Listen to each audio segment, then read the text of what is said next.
je suis Amaury Dacuna, je suis photographe et aussi écrivain. Toute cette aventure d'écriture et de photographie a commencé il y a une vingtaine d'années, après ma sortie de l'école de photographie d'art. Ce livre, qui s'appelle donc Demeures aux éditions Harpon, est sorti en 2018. Il comprend à peu près 45 photographies prises sur plus de 15 ou 18 ans, je ne sais plus exactement, en rencontrant Caroline Perrault, qui est l'éditrice d'Harpon. L'idée, c'était de se mettre à plusieurs pour essayer de faire quelque chose. Et ce livre est vraiment le fruit d'un travail collectif. Donc demeure, c'est à la fois c'est une injonction, demeure, reste, mais c'est aussi une maison. L'idée de ce livre, c'était d'assumer le matériau un peu hétérogène. Et il y a évidemment une dimension narrative aussi.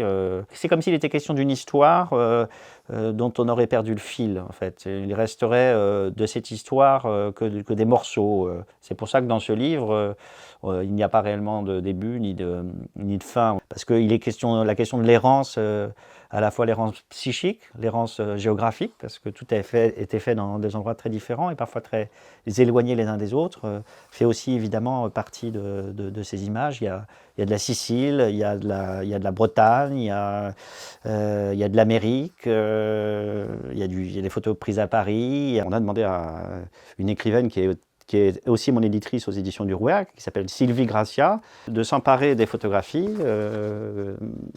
Je vous en montre quelques-unes. Et en fait, d'écrire des textes très courts. Et les textes, on voulait que ce soit plutôt caché, parce que je pense qu'il y a toujours, d'un point de vue métaphorique, j'aimais bien l'idée que le texte, qu'il y ait toujours du texte caché sous l'image. Et là, on l'a pris au pied de la lettre, si je puis dire. Je ne sais pas si vous voyez, mais on a en fait camouflé le texte entre les deux pages dans la reliure japonaise. Sous ce lit, photographié en Bretagne, à l'île Tudy, il y a cette phrase écrite par Sylvie Gracia, qui est donc dissimulée dans l'entre-deux-pages.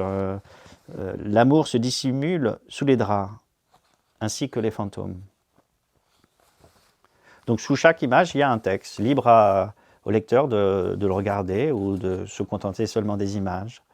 Comme souvent dans mon travail photographique, ce sont des images qui correspondent à des périodes de vie. Par exemple, cette image de muguet séché, ce sont des muguets que j'avais gardés d'une histoire d'amour qui s'était terminée en automne et que j'avais photographié le printemps d'après. Les muguets de mai ont séché et l'amour avec. Le temps s'attendrit. C'est assez beau ce qu'elle a écrit, Sylvie Gracia, que le temps s'attendrit. Et ça se termine par une image photographiée sur une île, parce que j'aime les îles. C'est donc encore une phrase de Sylvie Gracia, et on pourra s'arrêter là. Ce que tu vois, ce que tu ressens, toi qui regardes, est autre chose que ce que tu crois.